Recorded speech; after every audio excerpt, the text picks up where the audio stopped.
Today's gospel lesson is all about transformation. Taking the everyday and making it into something incredible. Jesus specialized in that sort of thing.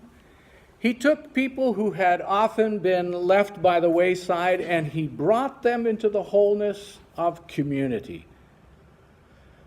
There are moments of challenge in this life, but they're also sprinkled with possibility.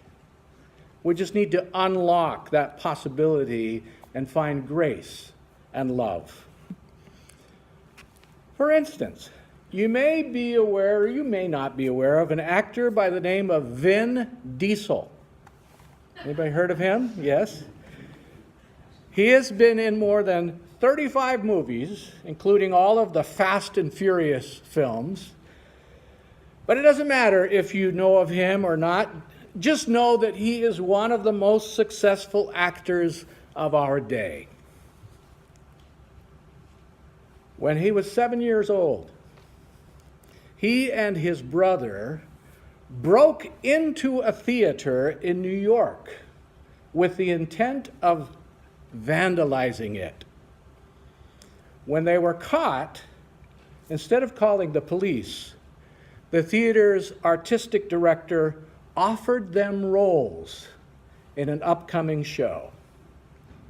That was the start of Diesel's acting career. The man could have called the police, but instead he intervened with grace. You know, sometimes it doesn't take much to change a person's life forever. Jesus specialized in just that sort of thing. Once upon a time, Jesus and his newly gathered followers attended a wedding feast in Cana of Galilee. Now, we don't know much about the wedding, but apparently Jesus' mother was there, and we also know that she was somehow connected into all the festivities because at one point she's directing the servers. Weddings don't always go smoothly, right? A few years ago, I ended up doing some really intensive couples counseling in a small room off of the hall that had been decorated and was quickly filling with wedding guests. The wedding went on, and they seemed happy at the reception. I was going to say they seemed happy when I left, but then I thought, well, that's not right. They may have been happy when I left too, I don't know. A number of years ago, the best man in the wedding walked up to me before it was time and handed me the rings. And I gave him a quizzical look and I said, no, it's not time yet. He put them in my hand and proceeded to pass out.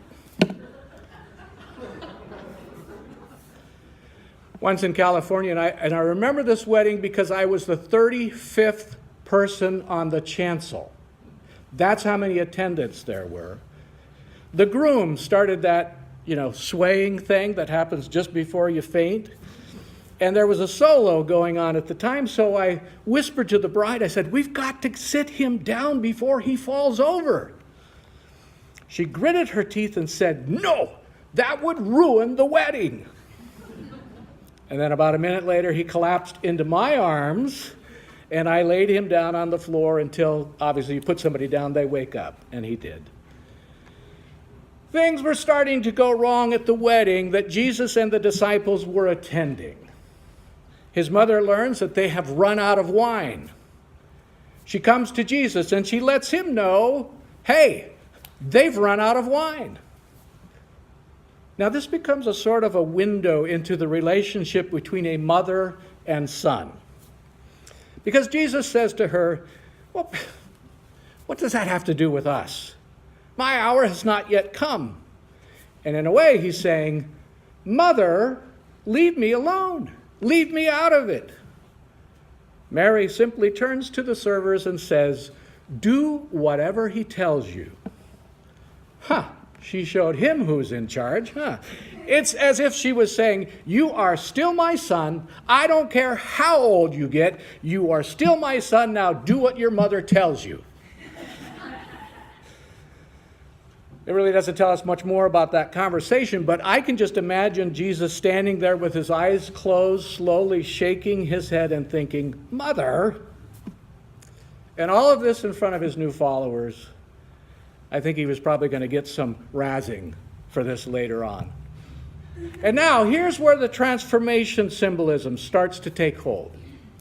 Jesus came to transform life, to transform the way we do things, to turn those things that hold us back into fuel that will propel us into a better life.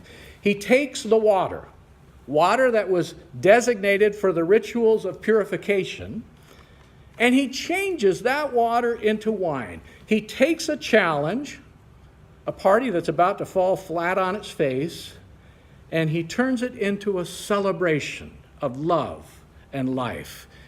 He looks defeat in the face and turns it into possibility.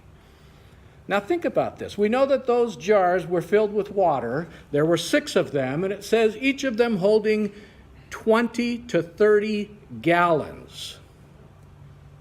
Friends, that's 120 to 180 gallons of water that has just become fine wine. Because the steward tastes the water that has become wine and judges it to be far better than the wine which was offered at the first. The steward says to the bridegroom, well, now everyone serves the good wine first and then the cheaper wine when the guests have become drunk. But you have kept the good wine until now. The author of the gospel calls this the first of the signs to reveal the glory of Jesus. And then he comments, and the disciples believed in him. Taking something going south very quickly and turning it into something amazing. Turning bad into good. Changing the future by transforming the difficult challenges into a possibility.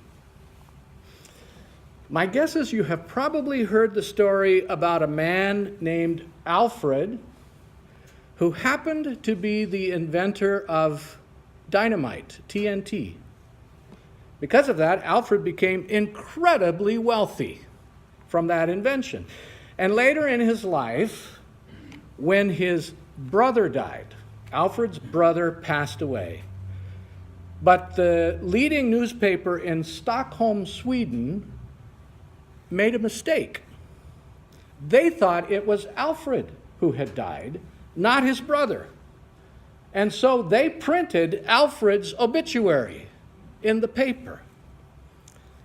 Well, as you can imagine, he was rather horrified to read his own obituary in the morning paper. I've had people say, well, I didn't read my obituary today, so I must be okay. Well, he read his obituary today. But he was shocked not because of that, not because of the obvious reasons you might think. Because his obituary said that he was the most destructive man in the country. It claimed that he had caused more people to die than any other man in all of Europe. Horrified by people's view of him, Alfred Nobel turned his attention to doing good. He created the Nobel Prize for Peace, for Medicine, and for other sciences. The prize for which he is now remembered. He turned a negative into a positive. He had a chance to influence the world for good rather than harm. And his legacy for goodwill will go on and on, I believe. Jesus took a negative and he turns it into a surprising positive.